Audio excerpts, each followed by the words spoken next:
العاشرة صباحا تتواصل مع حضراتكم عبر موجات راديو جنوب الصعيد من أسوان. أصدقائي في كل مكان، فقرتنا الأولى في حلقة هذا الأسبوع فقرة بنحكي تاريخ.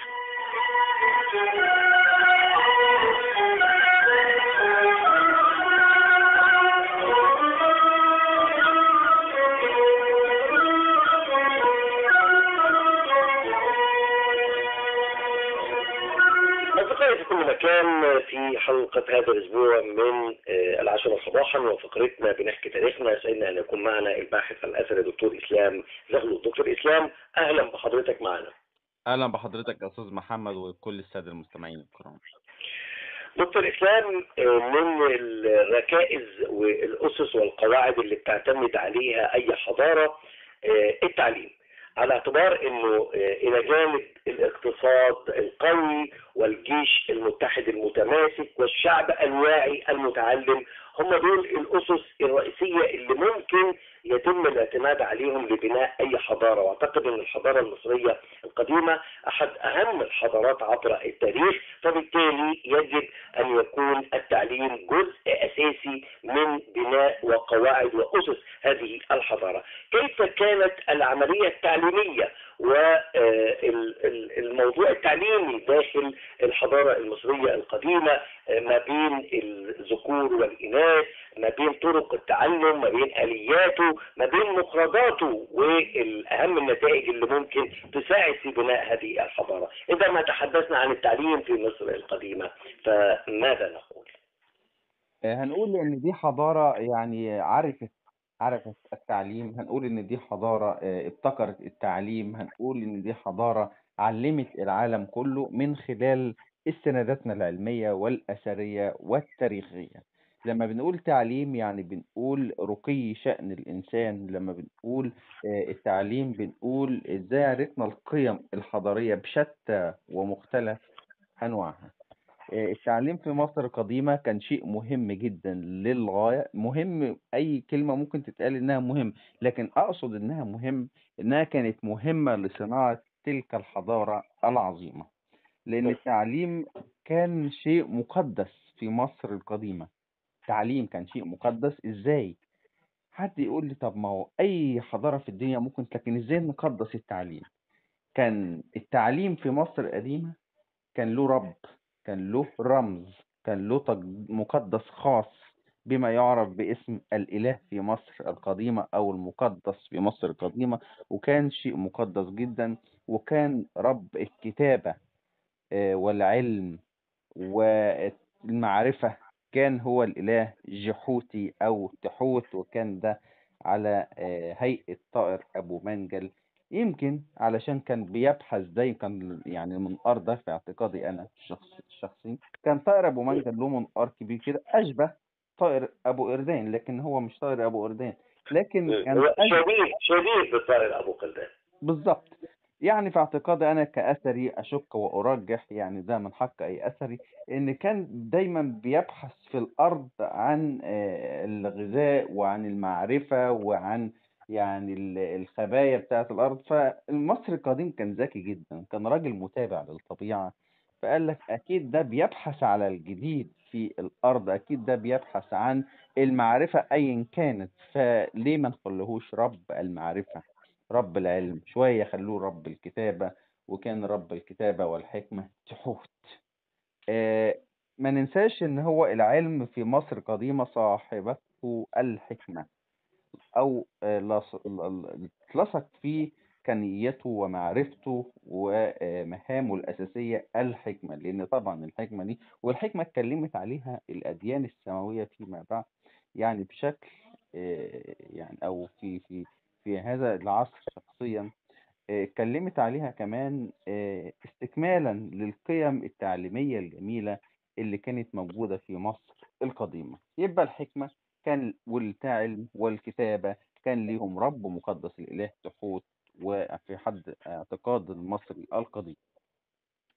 فهذا الإله يعني أرسخ ووضع تعاليمه، وأيضا كمان كان موجود في مصر القديمة عدة مراكز ثقافية يا أستاذ محمد، أشبه كده يعني يعني ممكن نقول الجامعات الكبرى في مصر القديمة، المراكز الثقافية، المحافظات. واحد يقول لي لا والله اصل انا يعني المركز الثقافي بتاعي اليومين دول يعني مدينة يعني عين شمس وجامعة عين شمس ده. واحد يقول لي والله ده القاهرة، واحد يقول لي والله لا ده انا جامعة اسيوط ده ديت، واحد يقول لي ده بني سويف. يعني مراكز ثقافية مهمة جدا في الجمهورية دلوقتي. كل على حدة بيفضل يعني اللي يهوى له آه، تهوى له شخصيته في التعليم. كذلك في مصر القديمة يا أستاذ محمد كان في مراكز ثقافية عظيمة جدا للعلم، ما كانتش للمصريين فقط، ده كانت أيضا للأجانب. وإحنا كمان شفنا الكلام ده لما أنشأنا كمان مكتبة الإسكندرية، وكان في يعني معظم البلدان العالم بتيجي علشان تدرس في تلك الجامعة، جامعة الإسكندرية. لكن أيضا كمان لو رحنا بعيد شو قديم قديم شوية وفترة حقبة زمنية قديمة شوية، هنلاقي بقى يعني شخصيا أنا الحاجة اللي أنا بحبها جدا جامعة عين شمس ومدينة عين شمس وهليوبوليس والمدينة التعليمية الجميلة.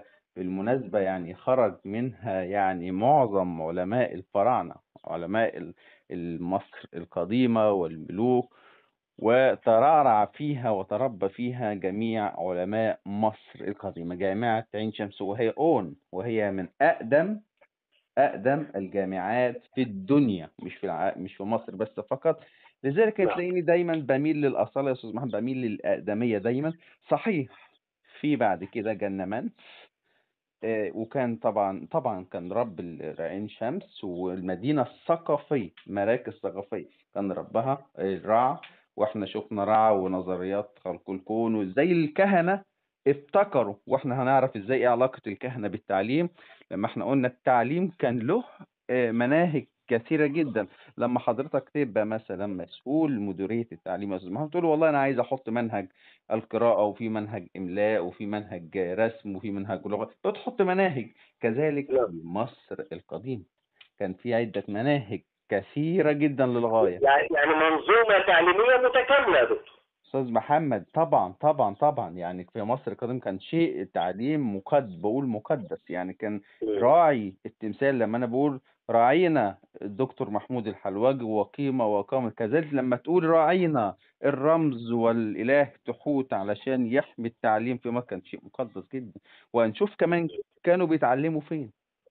ف يعني كان من إحدى المناهج التعليمية، يعني هنقول على ذكر المثال كان الهندسة، كان الجبر. واحنا عندنا برديات رينج يعني مخصوصة للعمليات الحسابية. يعني اللي شخصيا يعني انا مش بفضل العمليات الحسابية شوية، لكن بنفضل الهندسة. اروح للبرديات الهندسة. في برديات طبية، ده مش طبية وبس، ده كان يعني الطالب بيدرس ده امثل او اشبه كليات الطب، كليات الهندسة، كليات الرياضة، كليات الحساب، وهكذا. كان ايضا كمان كليات الطب، يعني كليات الطب كمان بقى لو احنا جينا فصصنا كل جزء من ده او كل منهج تعليم هنلاقي الهندسة فيها هندسة معمارية وهندسة مائية وهندسة إنشائية. احنا كنا بنشوف. وكان في يعني علاج وكتابة علاج لأمراض، وكان في أدوات تشريح لإجراء عمليات جراحية، كل ده موجود بالفعل يعني. البرديات هي اللي بترد على كلام حضرتك طبعا استكمالا لده. وعندنا كمان يعني مثال بسيط، بردية اسمها بردية كاهون. بردية كاهون اكتشفت في الفيوم، بترد يعني على الناس اللي بتقول يعني بعض الإشاعات، بترد على حاجات كتيرة جدا، لكن دي خاصة بأمراض النساء. الراجل دكتور النساء في مصر القديمة كتبها وحطها في الفيوم، وقال طبعا ان امراض النساء كذا وكذا وكذا، ومن ضمنها ردا على الاشاعات اللي كانت من شويه بتدار ان كانوا بيقولوا يعني الرجال في مصر القديمه بيصيبهم الحيض، دم الحيض مثل النساء.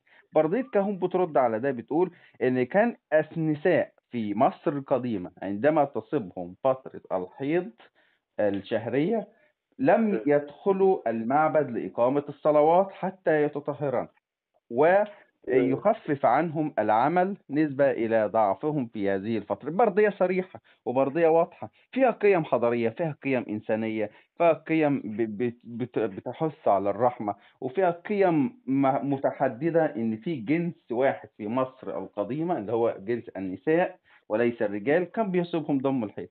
أي كلام أي حد بيتقال بعد كده بيبقى واحد هو كلامه ضعيف، وبيبقى هو يعني علمه كبيت العنكبوت ضعيف جدا، لا يمت بالعلم بصلة أبدا. لكن من إحدى الحاجات الجميلة اللي تركها لنا المصريين القدماء الإثباتات العلمية.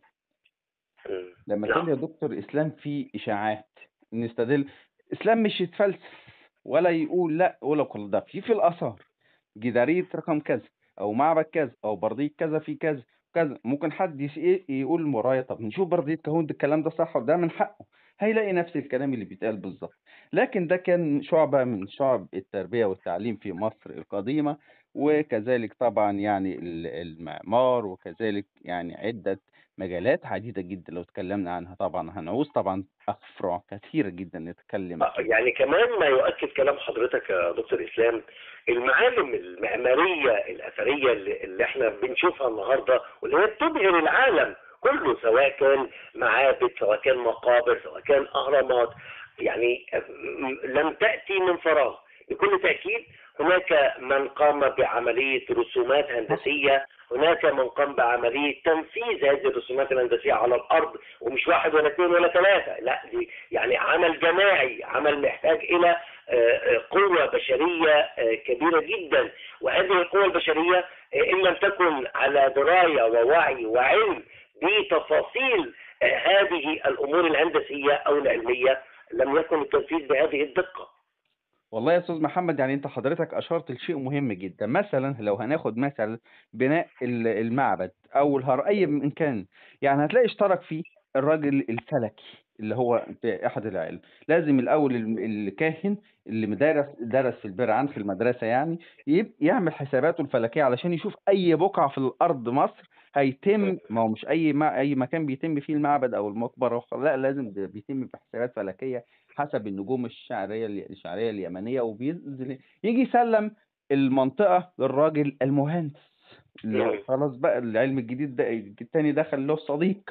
يلاقي المهندس عمل التخطيطات الحسابية والإنشائية، يسلمه للراجل المعماري اللي هيبني، المعماري يسلمه للراجل اللي المزخرفة يعني هتلاقي علم بيسلم علم. تشطيبات، مرحلة التشطيبات بقى. بالظبط، وهكذا بيتم فيه. كمان كان في يعني أحد المناهج التعليمية علم النحو يا أستاذ محمد.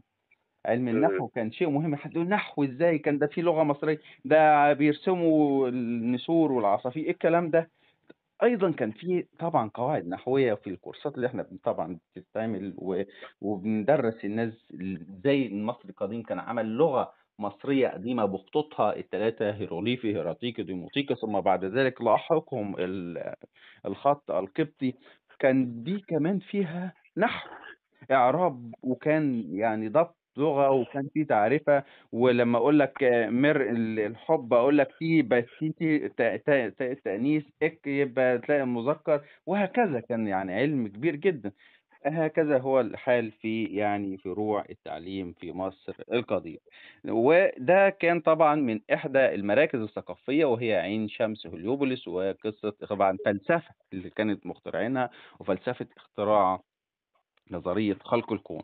أيضا كان كمان عندنا في مصر القديمة 100 رهينة وما يحيطها بمدينة الجيزة. منفي طبعا كانت الإله الرسمي لها، وراعي التعليم فيها، وراعي الثقافة، وراعي يعني الحرفيين الإله بتاح. والإله بتاح بالمناسبة يا أستاذ محمد، شفت جايزة أوسكار؟ مم. الراجل اللي شايل سيف والراجل اللي من ذهب اللي اداه أعتقد يعني جايزة بيدوها للإبداع الفني والحاجات زي كده. ده اه. خدوها في مصر قديما. يمكن عملت مانشيت قبل كده عليها في الجورنال، قلنا يعني اوسكار اصله مصر القديمه. يعني الاله بتاع نفس التيبيكال بالظبط، لكن الاله بتاع كان لابس طبعا التاج الازرق وماسك عصا الجد، الثبات والحكمه. لكن هما بقى بدلوا العصايه بالسيف، وطبعا خلوا ذهب. ولكن الاله بتاع طبعا دي كانت رمزيه للراجل الحرفي. الراجل اللي بيبني، الراجل اللي بيصنع، الراجل اللي بيزخرف، كان بيدوا للإنتاج الحرفي الجيد كانت جايزة أو تميمة هو كان رجلا محاربا في مجال الاقتصاد يعني. بالضبط، يعني كان ده شيء مهم جدًا، كان في مصر القديمة تميمة مم. وجائزة مقدسة بيعطوها للراجل الحرفي المبدع في مجاله، وكان رب الفنانين ورب الصناع في مصر القديمة. وإزاي المدينة التانية الثقافية في مصر ديّة من ال4 مدن اتأثّرت بشكل كبير جدًا في المراكز الثقافية في مصر القديمة. يمكن عندنا الأشمونيين أيضًا، كان طبعًا من أهم المراكز الثقافية، وكان اللي إحنا بنقول عليه رب العلم والحكمة الإله تحود، ده أيضًا بقى كان يعني في الأشمونين اللي هي محافظة المنيا حاليًا. وكان طبعًا شيء في غاية الاهتمام لمّا الإله تحوت يكون رب المدينة، وكانوا هم بقى عندهم يعني بيتفخروا بده، إن رب العلم الإله تحوت على أشبه أبو منجل، طائر أبو منجل، إنه يكون منبثق من عندنا من مدينة الأشمونيين أو إقليم الأشمونيين في محافظة المنيا حاليًا. يمكن طيبة آخر المراكز الثقافية في جنوب مصر، وكمان دي رابع المركز الثقافية. وإحنا بنقول من عندنا بقى مدينة الصُّنّاع ومدينة يعني المعماريون والحرفيون، وإحنا عندنا مدينة العُمّال في طيبة اللي هي تُعرف بدير المدينة يا أستاذ محمد، نعم. يعني فيها طبعًا قمة الثقافة. لا طبعًا إحنا بنحسب إن المعمار عندما تصل إلى طيبة تحدث ولا تتوقف عن الحديث، يعني في كل المجالات بما فيها العلم والتعليم. طبعًا يعني ربما بعض المستمعين يحسبوا إن طبعًا المعمار والزخرفة والكتابات ليس تمُت بصلة للعلم، لأ طبعًا دي ثقافة، دي علم. لمّا أنا باقول لك أنت ما عندكش ثقافة الاعتذار، ما عندكش ثقافة الEtiquette، ما عندكش أي شيء مكتسب في رقي الحضارة يسمى culture أو ثقافة. ودي طبعًا طيبة كانت في اعتقادي أنا الشخصي يعني مليئة جدًا، جدًا عظمة الحضارة المصرية الثقافية في مصر القديمة. يعني هم يعني 4 مراكز حضارية: عين شمس زي منظرية خلق الكون بالضبط يعني اللي هم انبثقوا منها في حد عقيدة مصر القديم. عين شمس، طبعًا منف، الأشمونين، المنيا، وأخيرًا طيبة. لكن بنقول إحنا برعنخ المدرسة في مصر القديمة كانت فين؟ كانت في المعبد، نظرًا لقدسيتها الشديدة جدًا، جدًا. البِر بمعنى في اللغة المصرية القديمة البيت، عنخ بمعنى الحياة، سموها حتى بيت الحياة اللي هتعيّشك للأبد. التعليم، المدرسة، البِر، عنخ، بيت التعليم، بيت الحياة. يعني المصري القديم كان واضح جدًا في تعبيراته، وكان صريح جدًا للغاية زي ما أنت بتقول دلوقتي لحضرتك عزيزي المستمع لابنك: خلّي بالك روح الدرس الساعة 07:00 وترجع بالضبط الساعة 08:00، كلامي واضح. كذلك المصري القديم كان واضح جدًا، ويمكن دي يعني عادات أخدناها من مصر القديمة.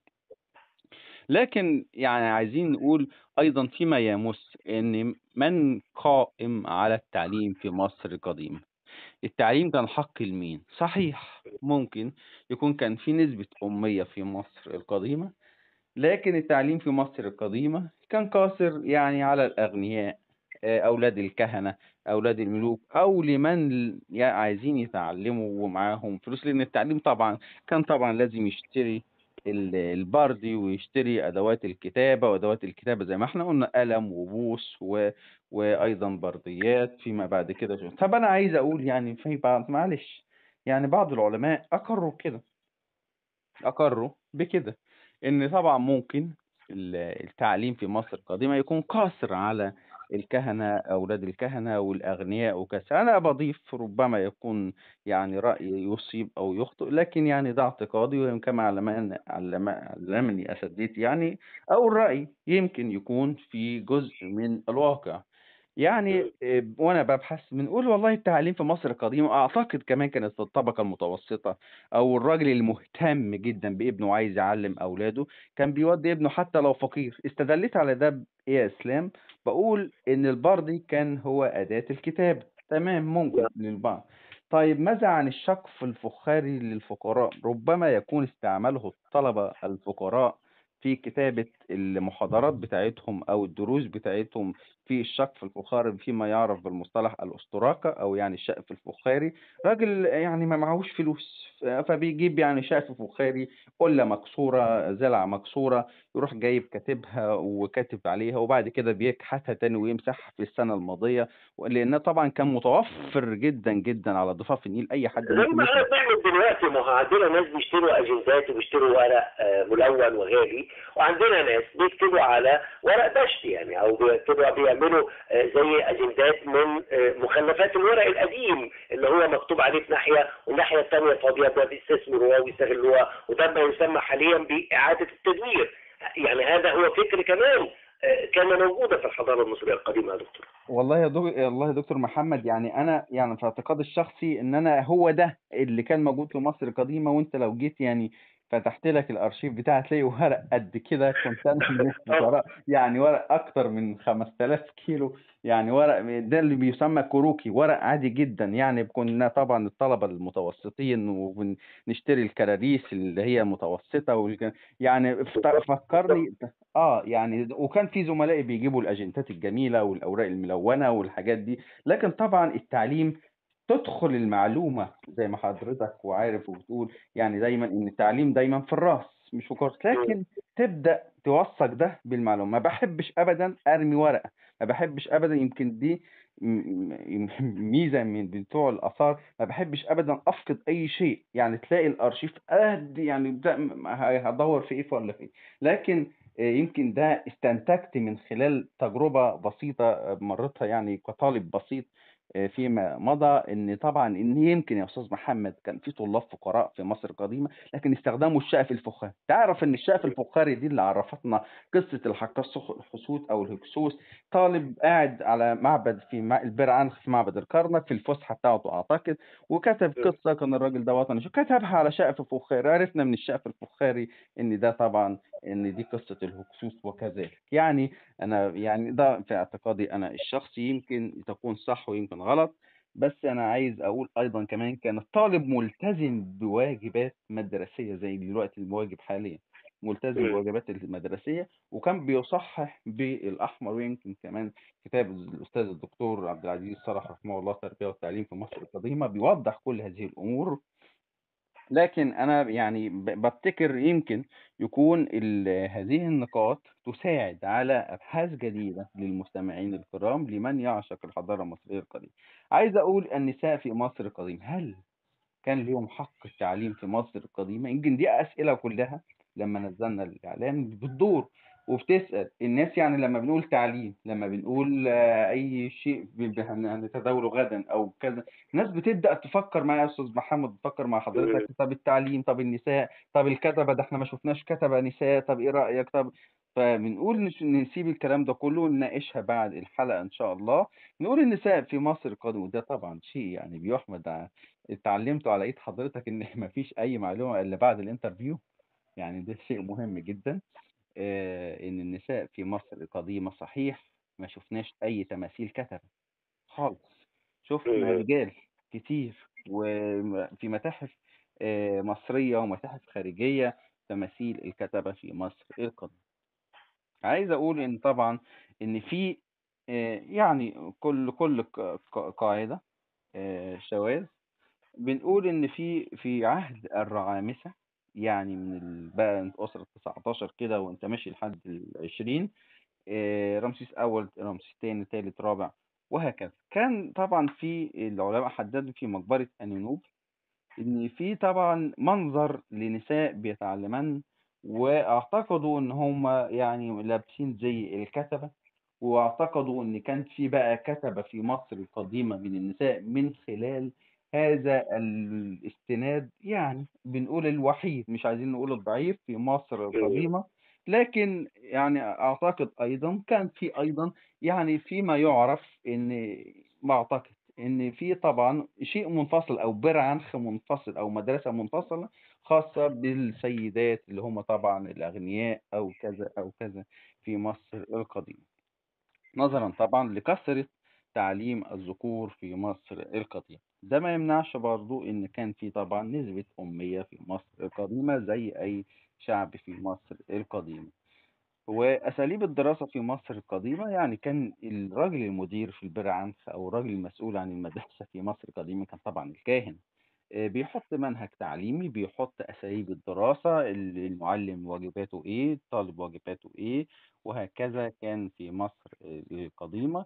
بيبدأ في البر عنخ كل طالب بيعرف واجباته، بيعرف هو هيتخصص في إيه، لكن الأهم إن هو يكون عارف الواجب الديني بتاعه والمقدس بتاعه، ويكون يتحلى بالعادات المصرية الأصيلة والحكمة في مصر القديمة. وإحنا من الحكمة في مصر القديمة انبثق عندنا حكماء، منهم آني، منهم بتاع حتب، وغيرهم من الحكماء. عايز أقول في نهاية فقرتنا يا أستاذ محمد إن التعليم شيء مهم جدا. يعني مصر القديم نفسه وصى بيه. بقول لكل أب، كل أم، اوعى تحرم أبدا حق أبسط حقوق يعني أولادك في التعليم. علمهم خير استثمار، لا في أي مشروع ولا في أي حاجة، لا ده في تعليم أولادك خير استثمار. معاك فلوس استثمر وارمي فلوسك زي ما أنت عايز في مشروع تعليم أولادك، هيجيلك تاني، هيجيلك بالنفع، هيجيلك بالنفع على دولتك، على بلدك، وعلى فخرك لما تقول يعني ابني المهندس فلان او الدكتور فلان، بتبقى شيء مهم جدا جدا في ده. وافتكر يعني مقولة المصري القديم: تعلم خير ان تبقى قدمك في الارض. يعني بيقول لابنه انت تتعلم افضل احسن ما تبقى مزارع. ده كلام الحكماء في مصر القديمة، وهكذا طبعا. وربما تعني عندما تتعلم فأنت تكون طائرا في عنان السماء ولست على الأرض، يعني تحتمل أكثر من معنى بالفعل. أنا أعتقد في المعنى إن طبعا إن كان قاصر التعليم في مصر القديمة على غير نظرا لأن المزارعين طبعا كانوا دايما بينشغلوا في الأرض، وإحنا طبعا أول ناس عرفنا الزراعة. يمكن حمل أكثر من معنى، لكن إن شاء الله إن مصر كلها يعني تكون على درجة عالية من الوعي الأثري والثقافي في مصر جميعا إن شاء الله. كان معنا النهاردة موضوع أهم ما يكون. النهاردة تناولنا في عدة يعني مواضيع هامة جدا: التعليم في مصر القديمة. نعم. دكتور إسلام زغلول الباحث الأثري، بشكر حضرتك شكرا جزيلا. وبالفعل التعليم كان أحد أهم الركائز والقواعد والأسس التي بنيت عليها الحضارة المصرية القديمة. وطالما حضرتك فتحت باب التساؤلات أو طرح الأسئلة عقب طرحك للموضوع، تسمح لي يعني أطرح كمان سؤال حول التعليم. كيف وأنتظر طبعا الإجابة سواء من حضرتك أو من الزملاء الأفاضل. كيف كانت الدروس الخصوصية في التعليم في مصر القديمة؟ كيف كان الغش في الامتحانات والتسريبات والشومينج؟ كيف كانت تسير أيضا داخل منظومة التعليم في مصر القديمة؟ شكرا جزيلا لحضرتك ونلقاك دوما على خير. شكرا أستاذ محمد، تحياتي لحضرتك.